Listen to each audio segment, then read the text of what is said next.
Hey Liz, here I am.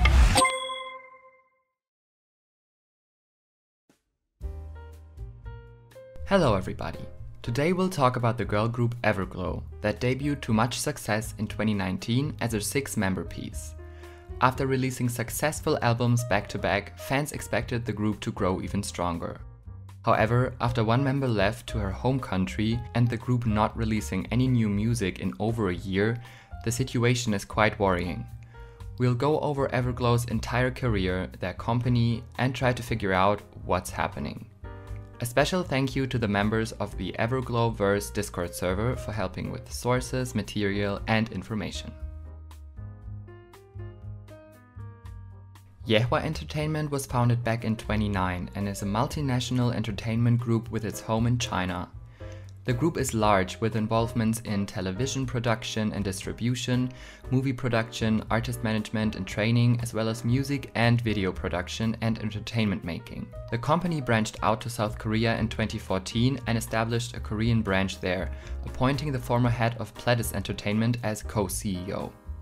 Apart from EVERGLOW and a handful Chinese artists, Korean artists under the company include Cosmic Girls, who are co-managed by Starship Entertainment, the newly debuted group Tempest, and the soloist Yena. Prior to their debut in EVERGLOW, some of the members were known to the public through casting shows. Member Yiren participated in Produce 101, where she ranked 40, and in Produce 48, where she ranked 27th. Member Onda participated in Idol School, where she ranked 40.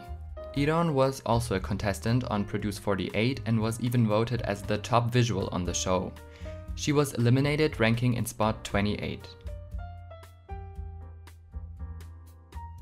In early 2019, Yuehua Entertainment announced the debut of their new girl group called EVERGLOW.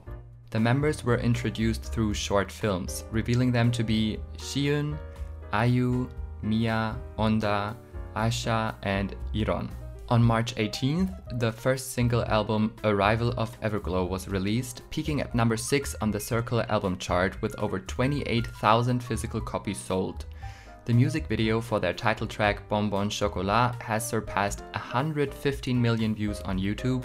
The song has accumulated over 100 million streams on Spotify and peaked at number 5 on the Billboard World Digital Song Sales chart.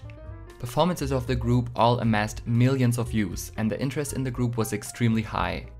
It is important to state that most of the success EVERGLOW enjoyed at that time was through international fans. More on that later. In June of 2019, member Yiren was featured on the South Korean program Visiting Train K-Force, during which EVERGLOW performed for the South Korean army.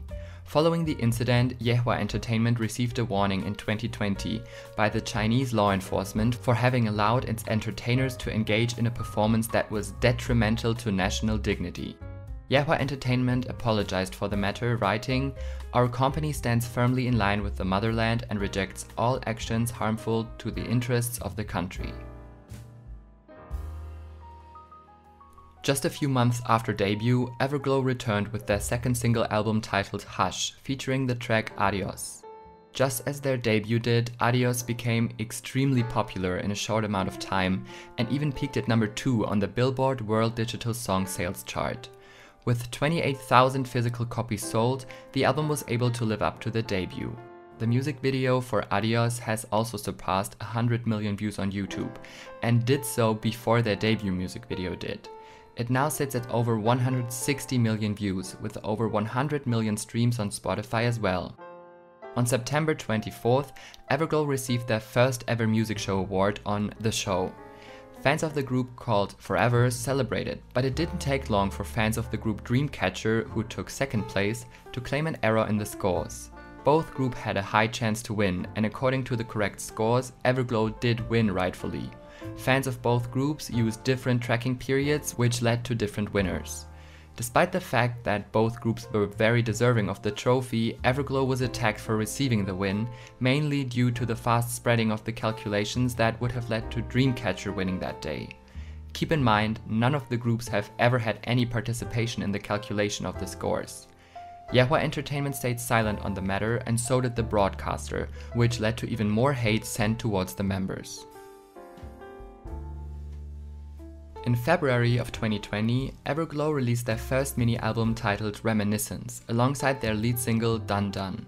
The physical album was sold over 31,000 times, marking an increase in sales compared to their previous releases.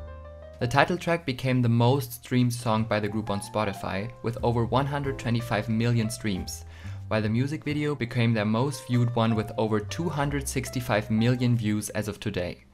Undeniably their biggest hit yet, EVERGLOW followed up promotions in Korea with their first USA tour, visiting Dallas, Atlanta, Chicago and Jersey City in May.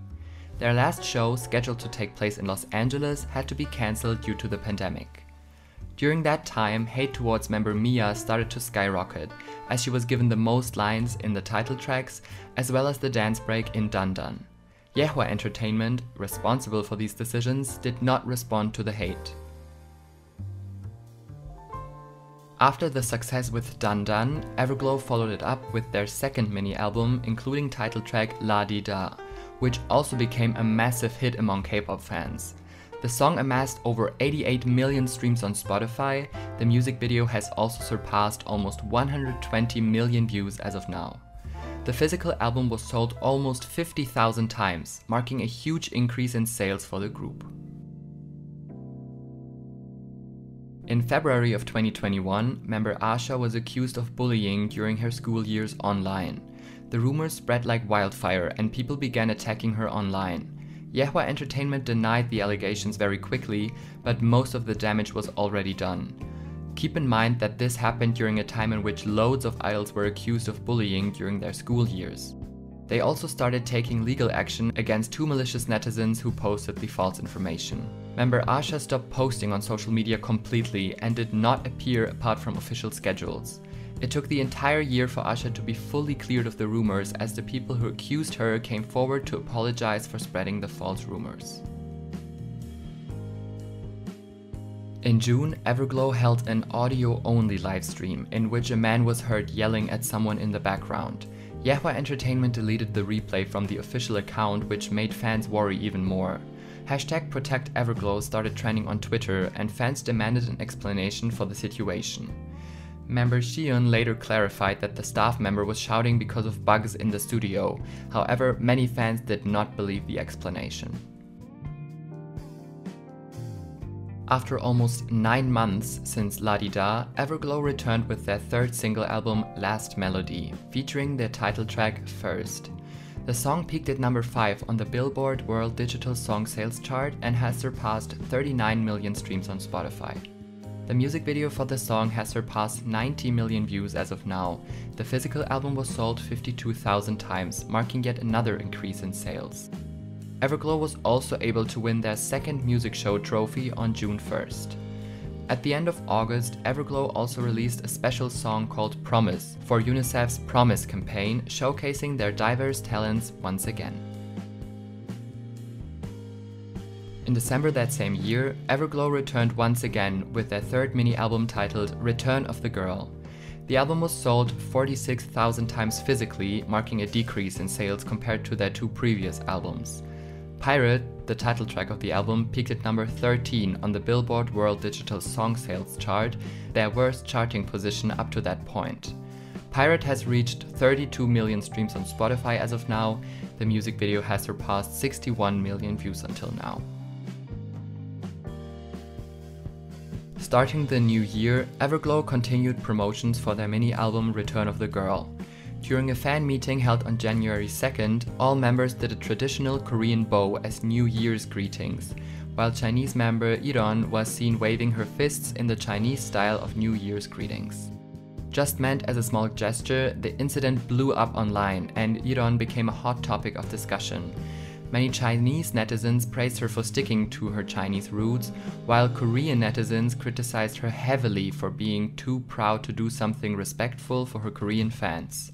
The matter gained so much attention that even the KMCA, short for Korean Music Copyright Association, stepped forward, reminding people that music is meant to unite people of all nations. Following the controversy, Yiren was announced to leave for China and spend time with her family, while EVERGLOW would temporarily promote as 5 members. The statement announced that Yiren would have to go to China from mid-January until the end of February. However, until now, 8 months later, Yiren has still not yet returned to Korea. Fans are increasingly worried for her status in the group, as other Chinese idols that debuted in Korea but returned to China mid-contract have not become active in their respective groups ever since. Yena, a popular member of the massively successful group IZ*ONE, has long been rumored to join EVERGLOW once IZ*ONE's temporary contract was going to end. With Yena being under Yuehua Entertainment, many believed she was going to become the 7th member of EVERGLOW. However, after the tearful disbandment of IZ*ONE, Yena started becoming a popular guest on Korean variety shows and eventually made her very successful debut as a solo artist in January of 2022. With millions of streams and video views and over 250,000 physical albums sold with just 2 albums, Yena has solidified her success as a soloist and will not be joining EVERGLOW as a member. As already mentioned, starting in 2022, Yiren has not returned to Korea yet. She's been active in China, appearing in Chinese entertainment shows and even established a private workshop. In late August, the Chinese branch of Yuehua Entertainment revealed the upcoming solo debut of member Yiren in China. Her solo single Call Call was released 7 days later, without ever being mentioned on EVERGLOW's social media accounts. In September, Yiren shared on a live stream that her CEO promised her to be able to return to EVERGLOW. In August, member Aisha had reportedly fainted during preparation for a schedule and was taken to the hospital due to poor health conditions. She had to undergo several health examinations and was sent on hiatus to rest until the results were revealed. EVERGLOW was announced to continue promotions as a 4-member group. After taking a rest, Aisha returned to the group. With almost a year of no new music and one of the 6 members being inactive in Korea, fans of EVERGLOW are increasingly anxious about the group's future. Not releasing music for an entire year in this fast-paced industry is quite dangerous, and especially taking into consideration the massive success that soloist Yena enjoyed right from debut, and even the success Yuehua's boy group Tempest has had with just 2 releases in terms of physical sales, fans are worried Yuehua might abandon EVERGLOW in favor of their more successful artists. However, EVERGLOW is currently active and attends events regularly. The members post on social media and there are official covers published on their account. So far, no comeback news have been shared.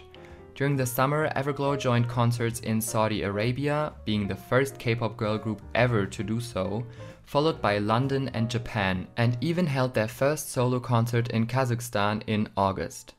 After the immense success, EVERGLOW added 2 other Central Asian stops. These concerts definitely demonstrated the huge support for the group by international fans once again.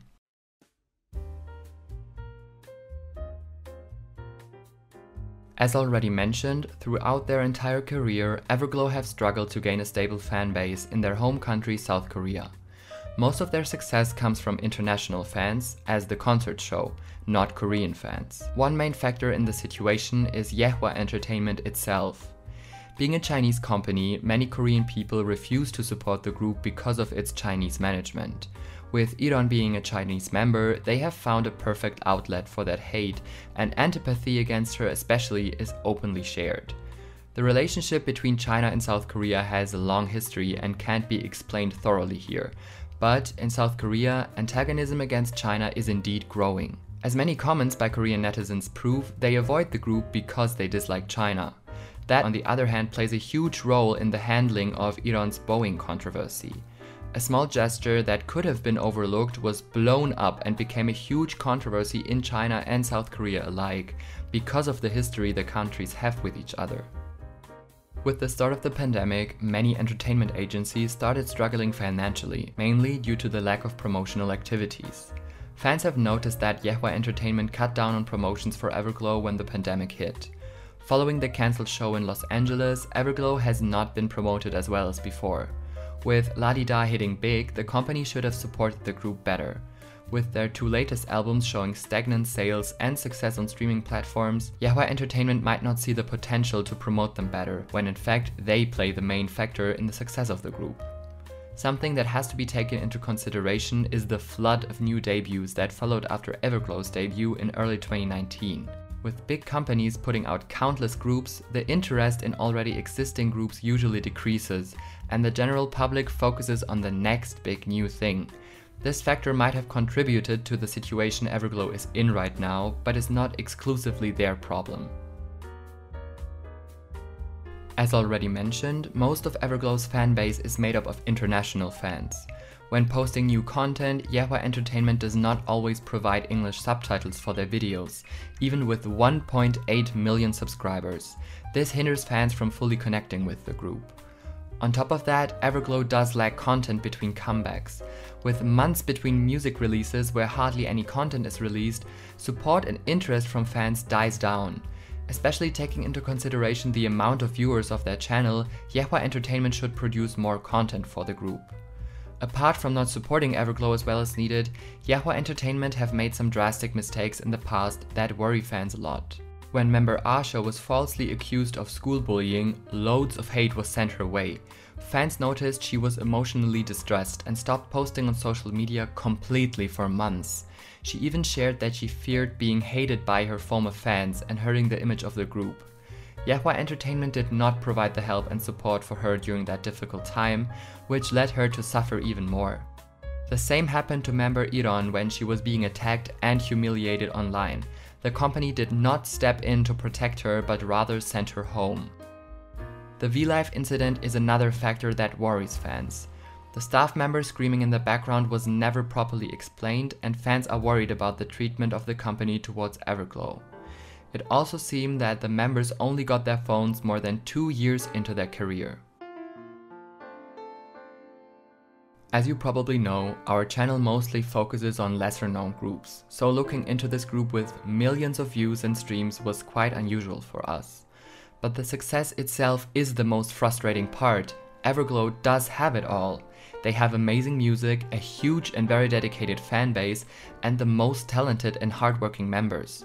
But still, the group has been through a lot in their short career, and fans have to endure instability due to incompetent management. EVERGLOW can and will succeed if Yuehua Entertainment starts to protect the members of the group and support them fully. Sending a member home for months on end, not protecting her and other members from massive waves of hate, and not releasing music for almost an entire year is no fitting strategy for such a young group. It is to be hoped that Yuehua Entertainment improves their management drastically and will provide EVERGLOW with the sources they need to continue to grow. Please support them. What do you think? Are there other factors influencing the situation? Please share your thoughts down below and remember to stay respectful. Thank you for watching.